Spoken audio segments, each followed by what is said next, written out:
Hello everyone, I'm Bruffy1322 and this video serves as an update to the fastest Drug Wars DLC videos where I show the best fully upgraded Drug Wars DLC cars in terms of lap time and top speed. For all the information you need about that series, check those original videos, but otherwise let's see where the new Issi Rally and Powersurge fall into that list. We'll do the Issi Rally first since it's easier to explain because it's basically just a normal SUV, and yes, it is in the SUVs class, which to be honest I think is right for it. It's more the name that makes no sense. In normal form, the Issi Rally sits in a fairly average 11th place in the SUVs class for lap time and 9th place for top speed, putting it squarely in the B tier alongside things like the iWagon and Contender.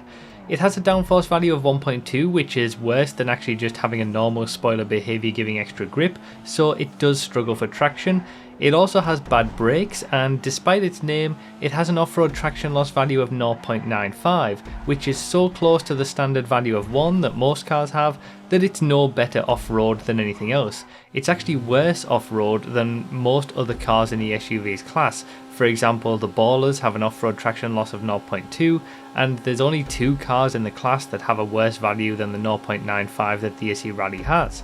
When given the House Special Works upgrade, the Issi Rally does improve significantly and is good enough for 3rd place in the class for lap time, but it's still held back by that bad traction and its bad brakes, and it can't quite match what the top cars in the class can do, like the Toros or the HSW Aston Custom, coming in nearly 2 seconds behind them in terms of lap time.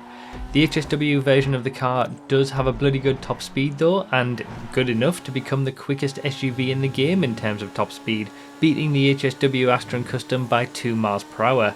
I just wish they'd go back to giving HSW upgrades to older cars to make them competitive with newer stuff rather than just putting them on new cars seemingly at random. Now, when it comes to the Powersurge, firstly, it isn't a very nice bike to ride. It doesn't react very well to the bumps and the curbs, but you need those bumps and curbs to be able to get the front wheel up to wheelie to get the best speed. It's not particularly consistent and it will frequently try to kill you. For example, if you're in the middle of taking a corner but you hit a bump slightly wrong, it will just make you understeer into a wall. But ultimately, on a single lap when it hooks it all up, it is very quick, managing a lap time of 55.3 seconds to put it 2nd in the motorcycles class and 1st for racers with HSW vehicles disabled. Now it gets all of its speed from acceleration really, with enough top speed and grip to put it all together. It's a pretty awful driving experience in all honesty because of the understeer issues when hitting bumps, and you have to almost take that into account when taking corners and know where the bumps are likely to throw you wide so you can turn in a little bit tighter in anticipation of that happening, rather than being able to sort of take a corner smoothly in a normal line like other bikes are able to do. Obviously it can't hold a candle to the HSW Hakucho drag, but when HSW is turned off, or for those who are on old gen or PC, this is the new quickest bike to use for racers, at least when it comes to lap time. For top speed though, the Powersurge is a little bit tricky because it's actually quite difficult to hold the wheelie in it, especially on flat ground. You can get the front wheel up early on for acceleration, but it gradually drops back to the ground. You can also get it up if you go over a bump or incline, but again you can't hold it for very long. And when you're already running at close to top speed, you simply can't pull a wheelie. So any top speed you can get from the wheelie is very circumstantial and really not very consistent.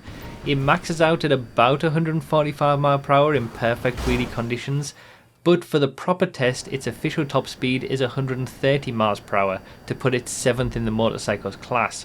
When actually travelling over a longer distance at full speed, you won't be able to do the full wheelie, and the sort of half wheelie that you end up doing gives exactly the same top speed as if you leaned forward as well, which is exactly the same behaviour as the Shotaro.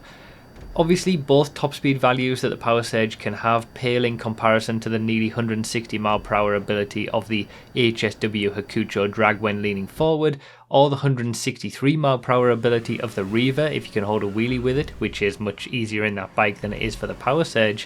Nevertheless, the Powersurge is a very competent bike, but one that I'd only begrudgingly recommend for racers because of how not nice it is to drive, alongside the fact that its speed and capabilities will vary depending on the race type, whether HSW is enabled, and a whole number of other factors. It's a decent bike, but it's not going to be the greatest in all situations. So yeah, that's pretty much it for this one. Sorry that it took so long for the Powersurge. Obviously the snow was here, and then I was away, and then I was ill when I came back, but we're all caught up now. It has actually been over 40 days since we had the Tahoma Coupe released to the game on the 16th of December to getting the Issi Rally. Obviously the Powersurge is a bike, but if you're looking at just cars, this has been a long one, a long wait between two cars with from the Tahoma Coupe to the Issi Rally, and if that continues, we're gonna get one car every month with this drip feed rather than one car every week.